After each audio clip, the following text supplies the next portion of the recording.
Hello guys, welcome to the session. और आज के सेशन में हम देखने वाले हैं फंक्शंस इन स्विफ्ट। तो हम फाइल बना लेते हैं एक,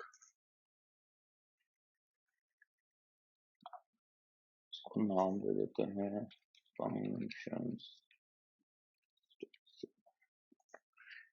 तो लास्ट का जो हमारा सेशन था उसमें हमने कंडीशनल स्टेटमेंट्स देखे थे, और आज में हम देखेंगे फंक्शंस। तो फंक्शन बेसिकली होता क्या है?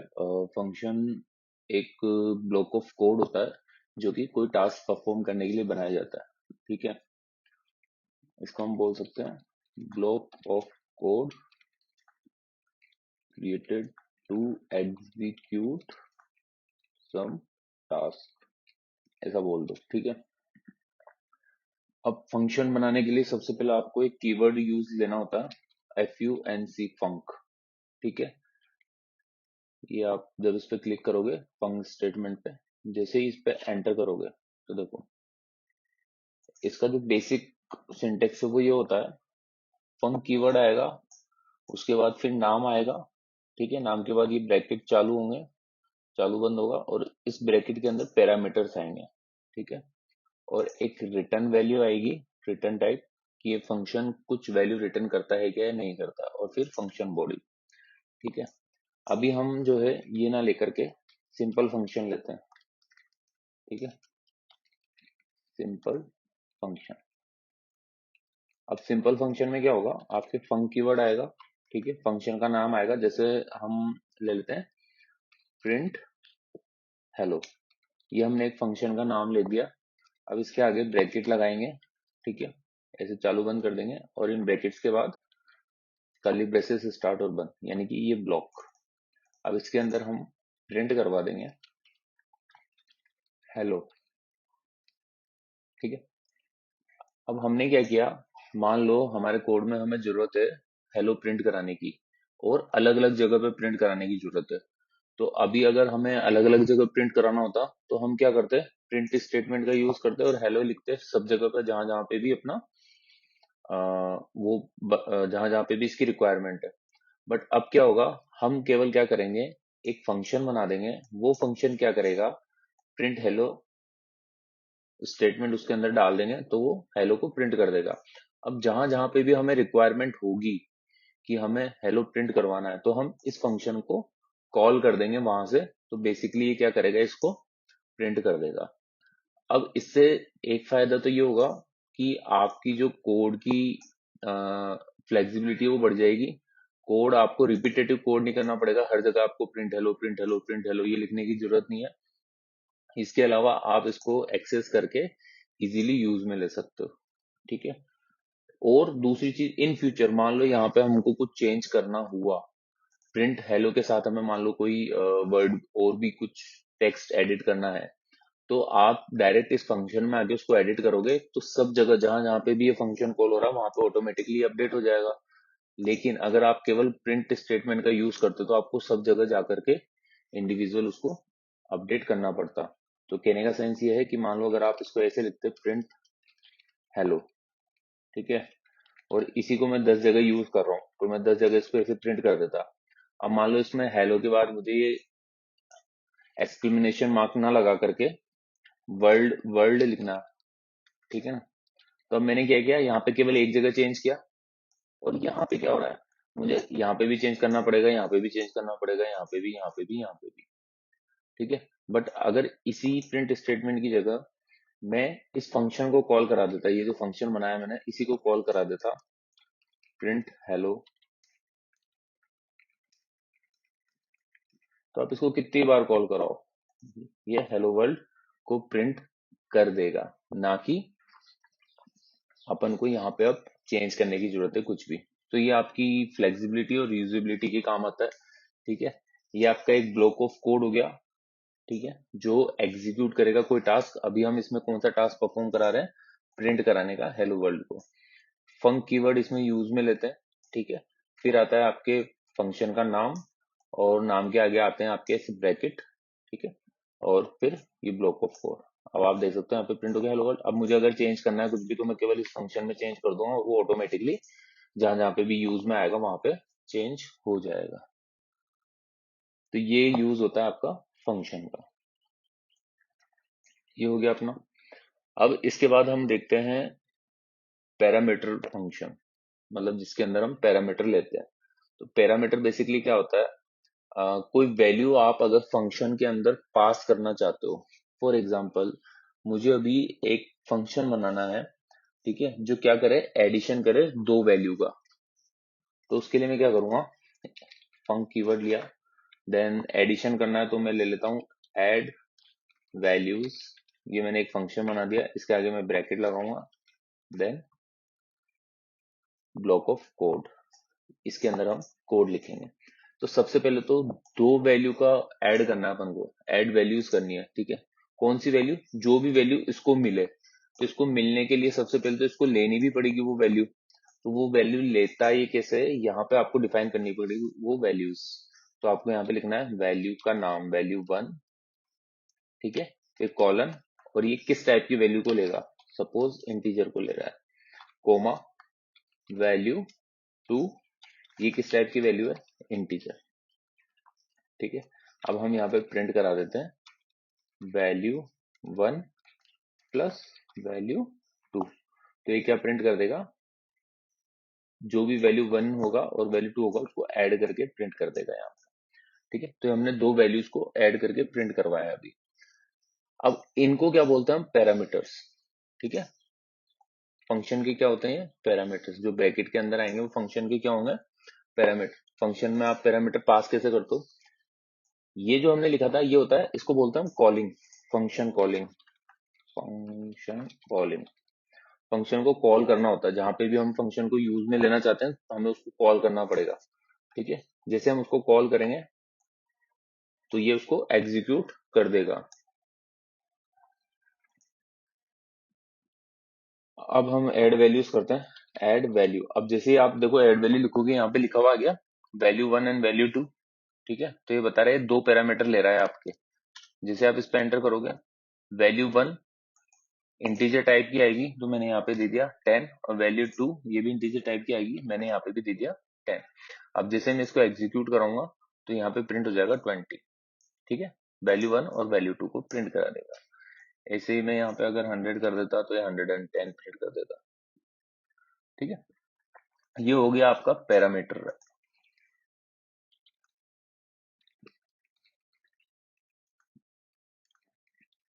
ठीक है, फंक्शन में पैरामीटर कैसे पास करना है, आप ऐसे पास करते हो। अब इसी के अंदर एक चीज और होती है, जब अभी क्या है, जब भी आप फंक्शन लिखोगे, जैसा आप यहाँ देख रहे होंगे ऐड वैल्यूज, जैसे मैं लिख रहा हूँ तो इसके साथ ये लेबल प्रिंट हो रहा है, ठीक है ना। ये क्यों, क्योंकि हमने इसको यहाँ पे डिफाइन किया हुआ है, वैल्यू 1 आएगी वैल्यू 2 आएगी, तो ये इसको लेगा, कंपलसरी है। अगर आप इसको चाहते हो कि ये ना आए, ठीक है ना, तो आप क्या करोगे,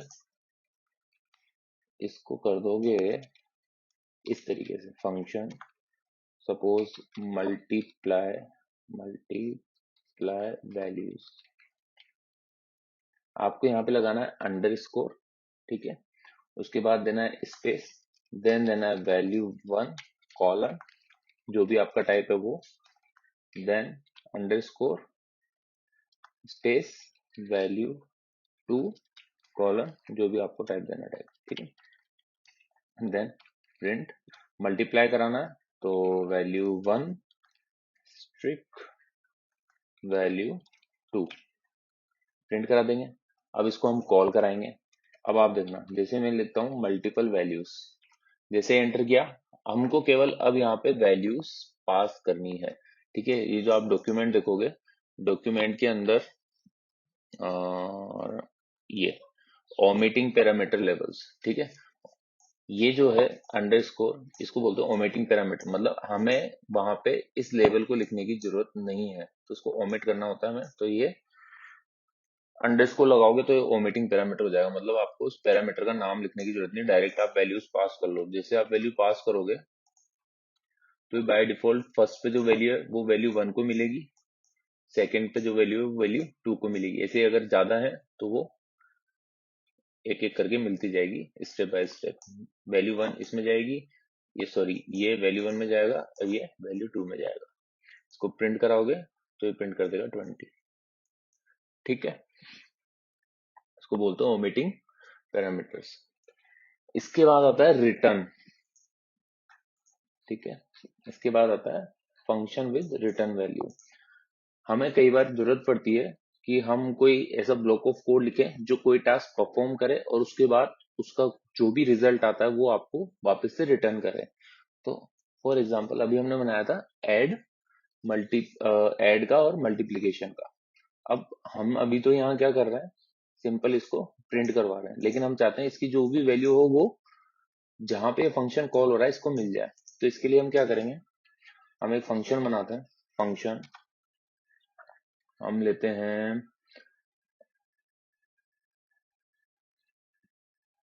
इज नंबर डिविजिबल बाय 2। ठीक है, मैं देखना चाहता हूँ कि मैं जो भी नंबर इसमें पास कर रहा हूँ वो 2 से डिवाइड होगा या नहीं होगा।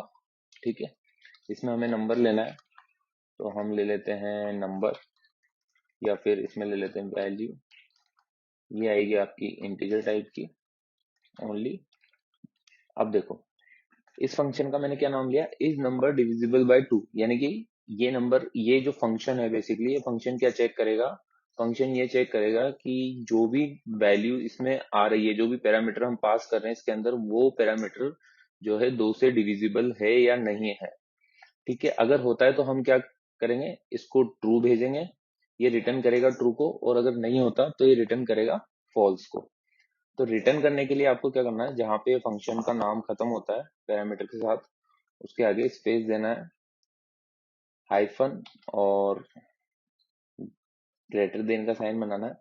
बेसिकली आपको ये एरो बनाना है। ठीक है, हाइफन और ग्रेटर देन के साथ, देन स्पेस, देन जो भी वैल्यू आप रिटर्न करवाना चाहते हो। अभी मैं यहाँ से क्या वैल्यू रिटर्न कराएगा, ये बूल, क्योंकि हम ट्रू और फॉल्स पास करवाना चाहते हैं, रिटर्न करवाना चाहते हैं। तो ये हो गया इसका return type, function will return value. तो बेसिकली हम क्या कर रहे हैं, यहाँ पे बूल को रिटर्न कर रहे हैं, यानी कि ट्रू और फॉल्स भेजेगा। तो ट्रू और फॉल्स कैसे भेजेगा, ये चेक करेगा पहले। क्या चेक करेगा, वैल्यू जो है mod 2 is double equals to 0 है, ये कंडीशन आ गई। कंडीशन क्या आई, जो भी पैरामीटर हमारे पास आया वो जो है 2 से अगर पूरी पूरी बार भाग चल जाता है, मतलब इसको हम डिवाइड करते हैं तो रिमाइंडर हमारे पास अगर 0 बचता है, तो इसका मतलब ये पूरी पूरी बार डिवाइड हो जाएगा वैल्यू से, तो ये इसको क्या कर देगा, रिटर्न। इसके आगे हमें लगाना है रिटर्न। तो बेसिकली अब क्या कर रहा है, ये कंडीशन को चेक करेगा, अगर कंडीशन ट्रू होती है तो उसको रिटर्न कर देगा, फॉल्स होती है तो उसको रिटर्न कर देगा। चाहे ट्रू हो या फॉल्स हो, बूल वैल्यू आपको रिटर्न मिल जाएगी। अब इसको यूज कैसे करते हैं, लेट रिजल्ट, हमने एक वेरिएबल ले लिया रिजल्ट, इसके अंदर हम असाइन करेंगे इज नंबर डिविजिबल बाय 2। ये फंक्शन को हम कॉल करा रहे हैं, कॉल करा के हमने इसमें भेजा सपोज 10।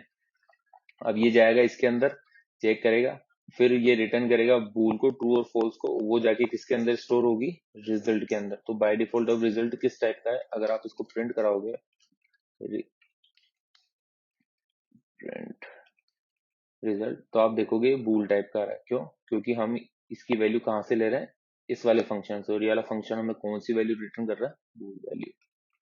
एंटर करोगे, अब इसको हम प्ले करते हैं, तो आपके पास आ जाएगा ट्रू।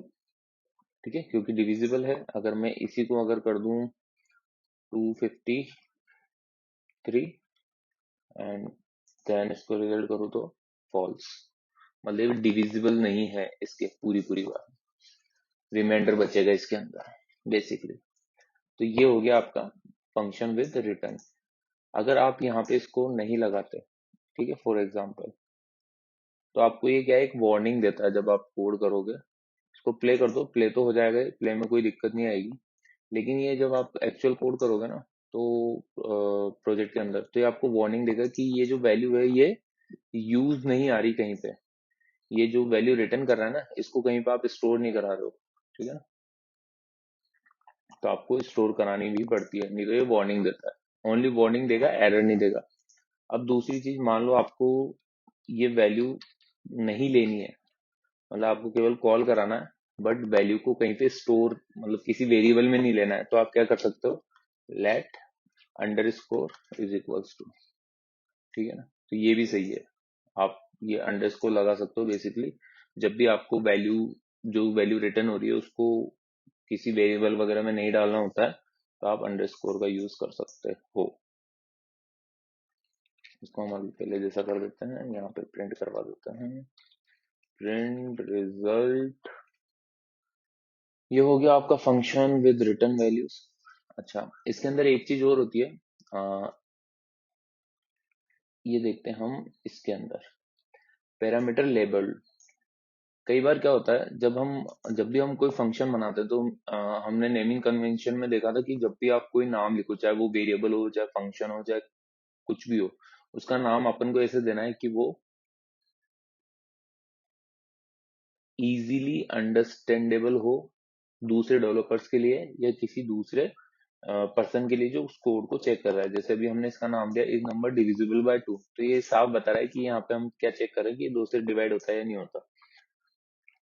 वैसे ही समटाइम हमें हो सकता है कि भाई एक्स्ट्रा जो है लेबल की जरूरत पड़े, तो हम जब पैरामीटर पास करते हैं उसको एक एक्स्ट्रा लेबल दे सकते हैं, लेबल एंड पैरामीटर। तो जैसे फंक्शन हो गया, हमने दे दिया इज नंबर इज, या इसको देते हैं इज 10 डिविजिबल, ठीक है। हमने एक फंक्शन का नाम दिया इज 10 डिविजिबल, यानी कि जो 10 नंबर है वो डिविजिबल है क्या, किसके,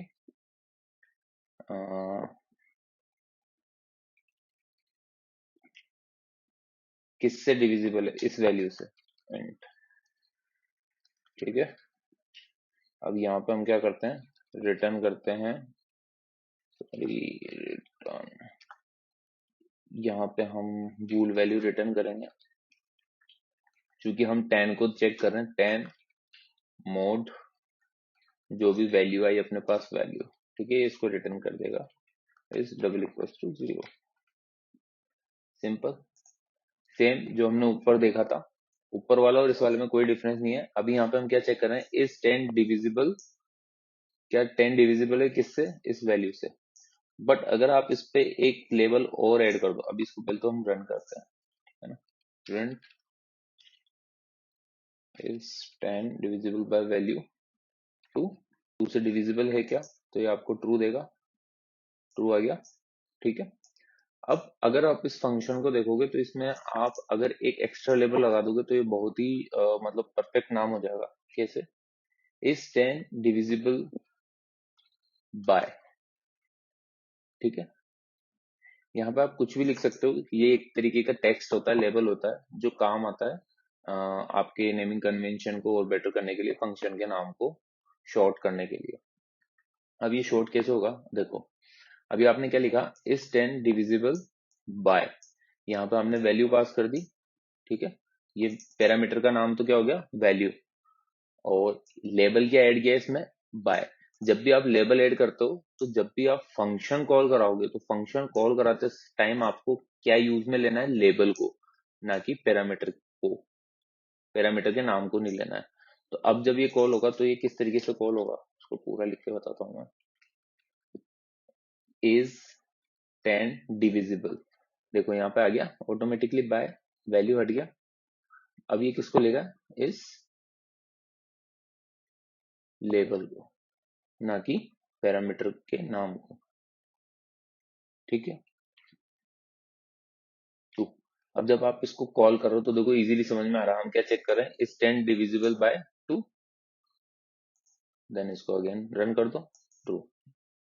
तो ये होता है कुछ तरीके, और कुछ फंक्शंस के साथ हम उसमें कुछ कीवर्ड्स ऐड करते हैं, कुछ पैरामीटर्स ऐड करते हैं, ठीक है। पैरामीटर के टाइप जो है, जैसे हमने यहाँ पे लेबल ऐड किया, एक बिना लेबल के था, एक हमने जो ओमिटिंग किया इसके अंदर, आपको अगर पैरामीटर का नाम नहीं दे पास करना है, डायरेक्ट वैल्यूज पास करनी है, तो भी आप ऐसे कर सकते हो। तो इनकी आपको प्रैक्टिस करनी है। इसके अलावा एक और होता है इन आउट पैरामीटर्स, मैंने इसमें ऐड करा है क्या, यस, इन आउट पैरामीटर्स, ये भी इंपॉर्टेंट होता है। इन आउट पैरामीटर बेसिकली क्या होता है, जो भी वैल्यूज आप क्या करते हो फंक्शन के अंदर पास करते हो एज अ पैरामीटर, वो बाय डिफॉल्ट क्या होती है, कांस्टेंट होती है, आप उसको चेंज नहीं कर सकते उसकी वैल्यू को।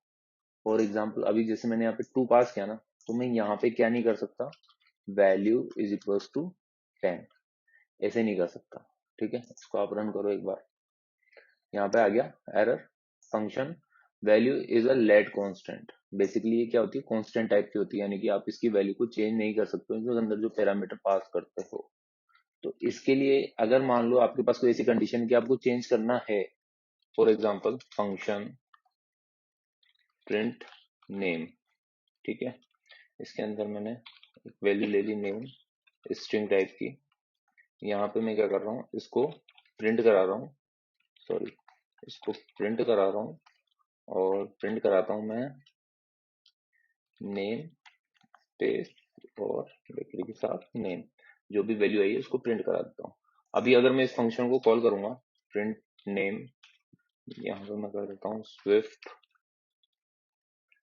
अब इसको एक बार रन कराते हैं, इसको रन कराया तो यहाँ पे क्या आ गया, नेम स्विफ्ट। ठीक है, अब मैं चाहता हूँ ये एडिट कर दूं मैं, यहाँ पे जो भी अभी जैसे मैं स्विफ्ट डाल रहा हूँ तो स्विफ्ट यूआई कर देता हूँ, तो name is equals to Swift, sorry Swift UI. अब इसको रन कराते हैं, जैसे आप इसको रन कराओगे तो ये आपको एरर देगा कि नेम इज लेट कांस्टेंट, मतलब ये जो पैरामीटर है, ये जो पैरामीटर आप ले रहे हो ये एडिटेबल नहीं है, ये कांस्टेंट टाइप का होता है, इसको आप एडिटेबल नहीं बना सकते। तो इसको एडिटेबल बनाने के लिए आप क्या करोगे, यहाँ पे मैं सबसे पहले तो एक वेरिएबल ले लेता हूँ, var name is equals to Swift, और यहाँ पे पास करता हूँ मैं नेम, और इसको हम कर देते हैं कुछ इस तरीके से, तो ये थोड़ा सा सही लगेगा ऐसा। ठीक है, अब हमने क्या करा, नेम के अंदर क्या पास कर रहे हैं, स्विफ्ट को, फिर हम क्या कर रहे हैं, नेम को चेंज कर रहे हैं, जो ये अलाउ नहीं कर रहा है, क्यों, क्योंकि ये कांस्टेंट टाइप का होता है, और उसके बाद हम क्या कर रहे हैं, प्रिंट कर रहे हैं इसकी वैल्यू को। तो इसको हम क्या बनाएंगे, in out para, in out परम, परम भी बोलते हैं इसको पैरामीटर को। तो आपको ये जो कॉलन दिख रहा है इसके बाद आपको कीवर्ड लिखना है in out, then space, then जो भी इसका टाइप है वो, जैसे आप इसको इन आउट लिखते हो, अब ये आपका क्या है, एडिटेबल हो जाएगा। अब आप इसको रन कराओगे तो ये आपको एरर नहीं देगा, लेकिन अभी जब आप इसको रन कराते हो तो ये आपको एरर देगा। एरर में क्या बोल रहा है, ये एम्परसेंट साइन आपको यूज में लेना है। जब आप इसको प्रिंट यहाँ पे लिखते हो प्रिंट नेम, ठीक है, तो आप यहाँ इसके नीचे देखो, यहाँ लिखा हो रहा है print name underscore name and ampersand string. ठीक है, तो ये एम्परसेंट बेसिकली ये बता रहा है कि ये एडिटेबल है। अभी ये समझ लो, ये बेसिकली आपके जो है रेफरेंस टाइप जा रहा है यहाँ पे। रेफरेंस टाइप क्या होता है, call by reference, call by value, ये क्या होते हैं, ये अपन आगे क्लास और स्ट्रक्चर में देखेंगे। अभी के लिए इस मान लो कि ये एडिटेबल कर देता है इसको, ठीक है ना, तो आपको यहाँ पे इसका रेफरेंस पास करना होता है इस वेरिएबल का, तो यहाँ पे हम पास कर देंगे नेम को, और इसको कर देते हैं कमेंट। अब आप इसको जब रन करोगे तो यहाँ पे स्विफ्ट यूआई प्रिंट होगा, ना कि जो आप भेज रहे हो स्विफ्ट। ठीक है, हो गया यहाँ पे वैल्यू प्रिंट। और अगर आप यहाँ पे इसको प्रिंट कराओ नेम, आप चेक करो कि इसकी ये जो पैरामीटर, ये जो वैल्यू है, ये चेंज हुई क्या, तो आप देखोगे ये भी चेंज हो गई। क्यों, क्योंकि हमने यहाँ से इसी का रेफरेंस भेजा था यहाँ पे, फिर यहाँ पे इसने क्या किया, इसको एडिट कर दिया, मॉडिफाई कर दिया, और फिर वापस से इसको यहाँ पे हमने जब प्रिंट कराया तो देखा कि ये एडिटेबल है। तो बेसिकली इन आउट पैरामीटर का यूज तब किया जाता है, कई कंडीशन में हमें ऐसी जरूरत पड़ती है कि हम जो पैरामीटर पास कर रहे हैं उसकी वैल्यू को चेंज करें, तो हम इन आउट पैरामीटर का यूज में लेते हैं। बेसिकली इसका यूज वैसे बहुत कम होता है, कुछ केसेस में आएगा ये, बट फिर भी आपको पता होना चाहिए। थोड़ा सा फर्स्ट टाइम अगर आप कर रहे हो और आपने पहले कभी नहीं करा तो थोड़ा सा कंफ्यूजिंग हो सकता है, बट आप ये नोट्स जो हैं इनको देख लीजिएगा, इसके अंदर डिटेल में एग्जाम्पल दिए हुए हैं, उनको आप प्रैक्टिस कर लीजिएगा और कोई भी इशू हो तो मुझे कमेंट कर दीजिएगा। Thank you.